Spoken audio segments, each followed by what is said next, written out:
आप अगर रेगुलरली मेरे चैनल को विजिट करते हैं और देखते हैं तो आपको पता चल गया होगा कि म्यूचुअल फंड में फ़ंड की कैटेगरीज कितनी है। जैसे कि इक्विटी में अगर हम देखना चाहे तो large cap, mid cap, large cap, mid cap, small cap, sectoral और सॉल्यूशन, ये एनालिसिस, इतनी कैटेगरी बन जाती है। लेकिन क्या ये सब कैटेगरी सबके लिए ठीक है? लार्ज कैप कैटेगरी का एडवांटेज क्या है, डिसएडवांटेज क्या है, और लार्ज कैप में क्यों इन्वेस्ट करना चाहिए?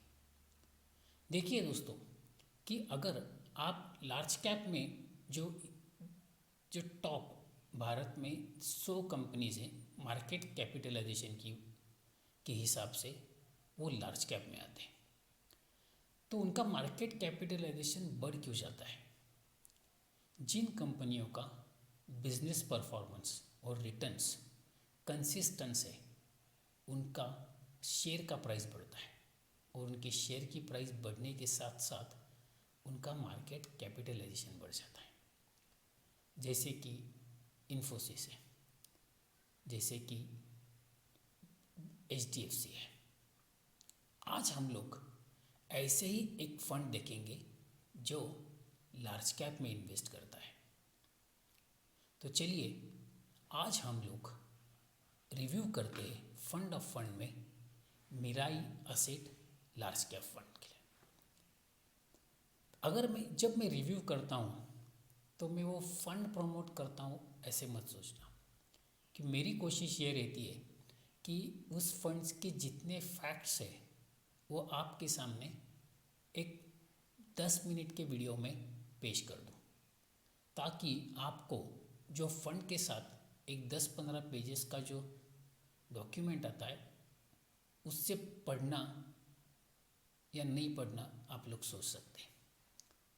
तो किसी भी फंड के लिए अगर आप देखें तो किसी भी फंड के लिए सबसे इम्पॉर्टेंट बात क्या हो सकती है, तो उस फंड का फंड मैनेजर। देखिए किसी भी फंड के लिए इम्पॉर्टेंट आपका एडवाइज़र नहीं है, ना ही आप है, ना ही मार्केट है। सबसे इम्पॉर्टेंट अगर कोई है तो वो फंड का फंड मैनेजर। तो आज इस फंड के जो फंड मैनेजर वो है हर्षद बुराव के। इनकी जो बाकी डिटेल्स है वो आप स्क्रीन पे पॉज करके देख सकते हैं। सबसे बड़ी जो हाईलाइटेड बात मेरे लिए है कि ये इस फंड के साथ 1 मई 2017 से जुड़े हुए हैं, और मिराई एसेट में ये हेड ऑफ रिसर्च इक्विटी है। देखिए मैं दोनों बातें जोड़ रहा हूँ, एक तो ये फंड मैनेजर है इस फंड के, और ये रिसर्च इक्विटी रिसर्च के हेड भी है। मतलब इनकी जो बैकग्राउंड है और उनका जो पूरा एक्सपीरियंस है वो स्टॉक सिलेक्शन में ज़्यादा गया है। दूसरा, इस फंड के साथ ये और कौन से फंड मैनेज करते, तो ये इक्विटी सेविंग फंड मैनेज करते और हाइब्रिड इक्विटी। जब कभी भी हम लोग किसी फंड के बारे में स्टडी करते हैं तो फंड मैनेजर उस स्कीम के साथ और कौन कौन सी जो स्कीम्स है उस फंड हाउस की मैनेज कर रहा है और वहाँ पे रिटर्न कैसे आ रहे हैं वो भी कंपेयर कर लेते हैं। तो फंड मैनेजर का स्टॉक सिलेक्शन और सेगमेंट सिलेक्शन, या फिर बोलिए कि डोमेन सिलेक्शन, वो आपको यहाँ पे पता चल जाता है। तो नेक्स्ट हम लोग देखेंगे कि इस फंड का ऑब्जेक्टिव क्या है। किसी आम लार्ज कैप फंड की तरह इस फंड का ऑब्जेक्टिव भी है लॉन्ग टर्म में कैपिटल एप्रिशिएट करना। इसका जो कैपिटल एप्रिशिएट करने के लिए जो स्टॉक सिलेक्शन है वो टॉप 100 कंपनीज में है, क्योंकि ये एक लार्ज कैप फंड है। उसके बाद हम लोग देखते हैं कि ये फंड के फैक्ट्स क्या क्या है। तो देखिए असेट अंडर मैनेजमेंट इस फंड का है वो 16,380 करोड़ है। बीच में मैंने एक वीडियो बनाया था, उसमें मैंने क्लियरली बताया था कि किस कैटेगरी का मार्केट कैपिटलाइजेशन जो असेट अंडर मैनेजमेंट है वो किस रेंज में होना चाहिए। अगर आप मेरी वीडियो रेगुलर देखते हो तो आपको पता भी होगा कि वो वीडियो में मैंने क्या कहा था। अगर नहीं भी है तो मैं आपको इस वीडियो के जो नीचे डिस्क्रिप्शन है उसमें उस वीडियो की लिंक डाल दूँगा। दूसरी चीज़, डेट ऑफ इंसेप्शन। ये फंड 4 अप्रैल 2008 को शुरू हुआ। लेकिन यहाँ पे मैं आपको एक बात बता दूँ कि ये जब फंड शुरू हुआ तब ये लार्ज कैप फंड नहीं था, ये मल्टी कैप फंड था और मिस्टर सुराना इसको देखा करते थे। जब बीच में सेबी ने फंड्स की रिकैटेगराइजेशन की, उसके बाद ये फंड लार्ज कैप में कन्वर्ट हो गया। तो ये बात एक देखने लायक, एक ख्याल में रखने लायक बात है। इस फंड का बेंचमार्क इंडेक्स से जो है वो निफ्टी 100 है। कैटेगरी जैसे मैंने आपको पहले ही बता दी, इससे लार्ज कैप फंड है। मिनिमम आप लमसम में कम से कम 5,000 रुपया और SIP कम से कम आपको 1,000 रुपये से आप शुरू कर सकते हैं। इस फंड में आपको डिविडेंड और ग्रोथ ये दोनों ऑप्शन मिलेंगे। एक्सपेंस रेशियो जो है मंथली वो 1.66% के करीब है और ये फंड का रिस्क जो है ये मॉडरेटली हाई फंड है। किसी भी इक्विटी का अगर रिस्क रेशियो देखिए तो वो हाई ही रहता है, क्योंकि इक्विटी में इन्वेस्ट करने की जो इनहेरिटेड रिस्क है वो आपको हर इक्विटी फंड में वैसे ही है जैसे इस फंड में है। उसके बाद देखते हैं कि इस फंड का एसेट एलोकेशन कैसे जा रहा है। इस फंड का यहाँ पे करीब करीब 98% जो है वो इक्विटी में है, 2% कैश और इक्विवेलेंट में। और ये 98% में 85% लार्ज कैप, 13% मिड कैप और 2% स्मॉल कैप है। जब कोई फंड लार्ज कैप कैटेगरी का होता है तो उनके लिए 80%, कम से कम 80% लार्ज कैप में ही होना चाहिए, ऐसा रूल होता है। तो उनका जो मेजर इन्वेस्टमेंट जो है वो हमेशा लार्ज कैप में ही रहता है और अभी इस फंड का तो 85% है।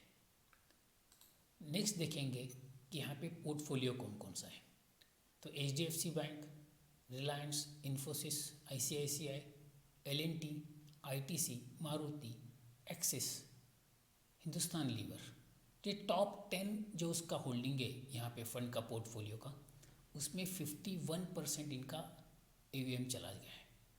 मतलब अगर आप 100 रुपये इन्वेस्ट करते तो 98 रुपीज़ इक्विटी में इन्वेस्ट होते हैं और 98 रुपीज़ का 50% करीब करीब जो है आपका 50 रुपया के 48 रुपीज़ के करीब आपका इन 10 स्टॉक्स में इन्वेस्ट होगा। सेक्टर वाइज देखा जाए तो bank, petroleum, consumer, software, finance. Performance अगर हम लोग देखेंगे तो इस फंड का अगर परफॉर्मेंस कंपेयर करना है तो कैटेगरी और बेंचमार्क इंडेक्स, 1 साल का 4.8, 3 साल का 4.01% और 5 साल का 8.20%। वही आप ये वीडियो जो है पॉज करके निफ्टी और कैटेगरी का परफॉर्मेंस भी कंपेयर कर सकते हैं।